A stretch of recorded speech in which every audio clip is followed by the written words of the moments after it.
It's me again, with another report for the channel. You know why I'm here. Time to break out the old grayscale space elves again, as it's been a few months since I've used them. I'm facing the new Chaos Space Marines for the first time. Let's take a look at the rosters and start the timer.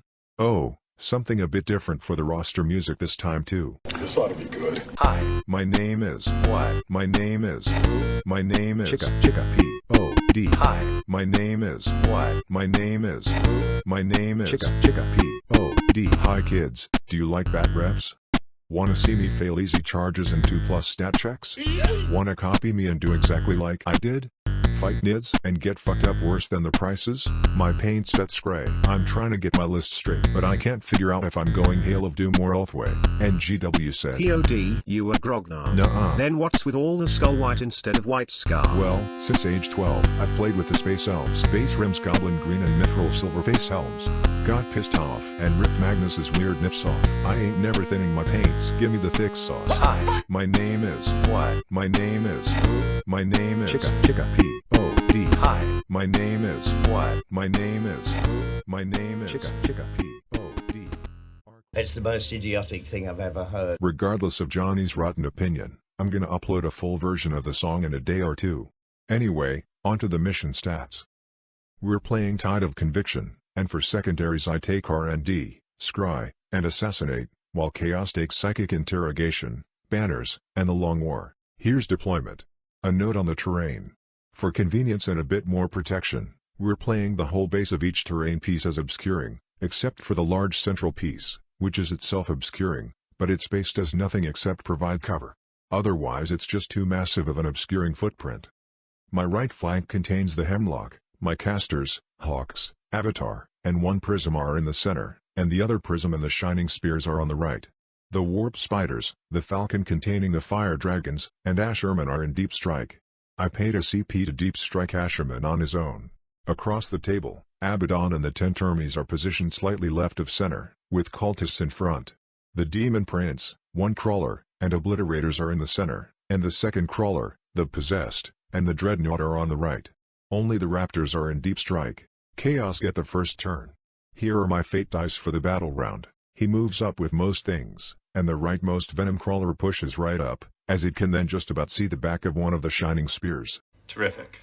That's really good. Several units head for the center, with the Dreadnought hanging back to screen out deep strikes. Here's the massive infantry pushing up on the left. In Psychic, he gets off Psychic Interrogation. The Venom Crawler then fires at the spears, but no wounds go through. Phew. Oh, one other thing to note is that he raised 3 banners. Anyway, that's turn. My turn 1. The Hemlock flies to his backfield. This is because he only has a unit of cultists on his home objective. The Rangers on my home objective aren't in position to R&D cause I forgot they changed it to require the unit to be more than 6 inches from another table quarter. You fucking idiot. I send my Farseer forward to scry this objective, as the forward deployed Rangers tow onto it. On the right, the Shining Spears square up to the Crawler, and on the left-hand side of this picture you can also see where I've deep struck the Falcon, and disembarked the Fire Dragons. This is because they can draw line of sight to the other Venom Crawler from here. So in Psychic, the Farseer scries the objective, and the plan is to then drag him back behind the terrain with a Quicken from the Warlock. However, the Warlock fails to cast it, even with the Ulthwe +1.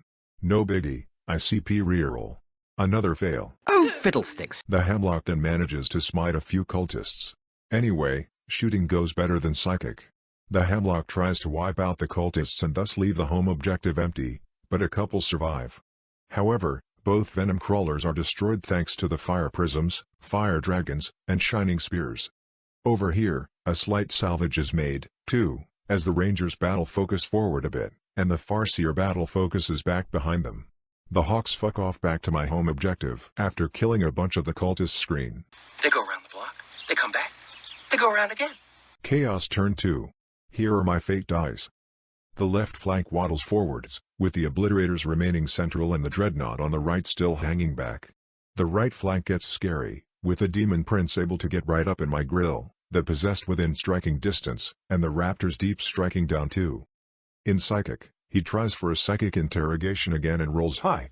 I need an 11, so I adopt a special rolling stance. Something like this. Yeah, exactly like that. And of course, I'm therefore able to roll the 11, and deny the interrogation. In shooting, he pours everything into the hemlock, and it comes down to Abaddon right at the end, taking its last wound. If only I'd healed it with a stratagem last turn. That really sucks. Then, the prince charges the fire dragons, and the possessed make it into the falcon. There were only 3 of them as I chipped a couple away with stray bits of shooting previously. The fire dragons overwatch and get a couple of hits, but the prince bosses his saves. Those charges I can cope with, but on the left, the Termi blob also make a charge into the rangers, and pile into the Farseer. This one I'm less okay with as it gives the Termis a massive threat surge into my territory now. The Termis obviously muller the rangers. On the right, it's not so devastating, with just 2 fire dragons dying, and the falcon surviving on 2 wounds. Annoyingly, though, he now contests this objective, and as this is a domination mission, I won't get any main primary points in my turn 2, whereas he got 8 for his, plus the 2 bonus ones. My turn 2. The rangers down here move across an R&D, as the Farseer falls back to safety, the Avatar heads for the Demon Prince, and the shining spears fly behind the Raptors, who failed their charge last turn. Finally, Asherman deep strikes into his backfield, hoping to steal the home objective. Surprise, motherfucker! The Termi blob is just gonna steamroll through my backfield next turn and I don't have anything that can hold them up or defend my home objective, so the next best thing is to trade it for theirs, I guess.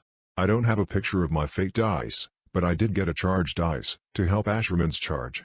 In shooting, I think most things go into the Demon Prince, but I do very little if anything at all to him. I even paid a CP for the fire dragons to shoot him after falling back, but they do nothing. The Avatar then charges into the prince and possessed, the spears charge the raptors, and Asherman makes his charge into the cultists. I go with the Avatar first but only manage to do 3 wounds to the prince. My opponent then interrupts with the raptors and kills both regular guys. It was a mistake to go with the Avatar first, I was just fixated on the quote-unquote scary demon prince, and actually kind of forgot about the flimsy shining spears. POD. Kind of forgot about The shining spears. The Exarchus kill too, however, with his Paragon saber. Asherman obviously mullers the cultists and steals the objective, and the Avatar just takes a couple of wounds. Oh, I forgot to mention that my hawks are indeed last turn. Anyway, Chaos turn 3. On the right, the Raptors fall back onto the objective, as they'll now control it. The Termi brick stomps towards my home objective, but unfortunately Abaddon was trailing behind, so he's not too far away to double back to his home objective and take on Asherman. The Dreadnought finally starts coming forward. Oh, here are my fate dice for the battle round. He gets Psychic Interrogation off again this turn. I think he's been putting a 5 up Feel No Pain on the Termis each turn too, but I've just never targeted them so haven't mentioned it.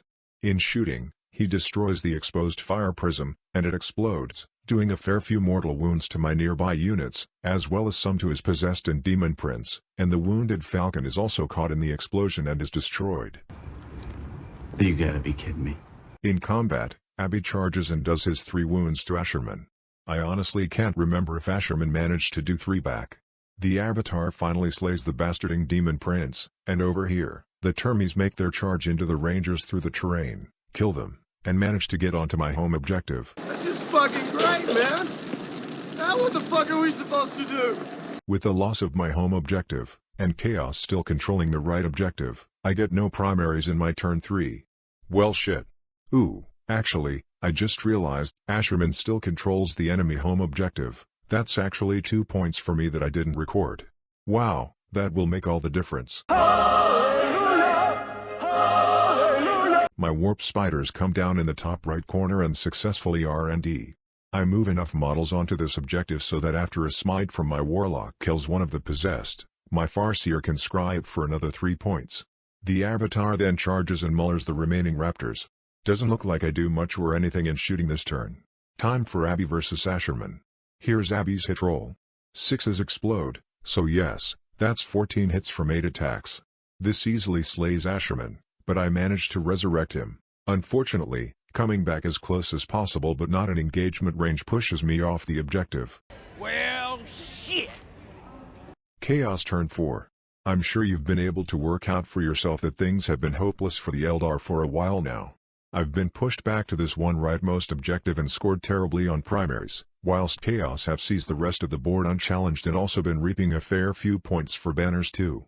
Eldar can't come back, but we quickly play out turn 4.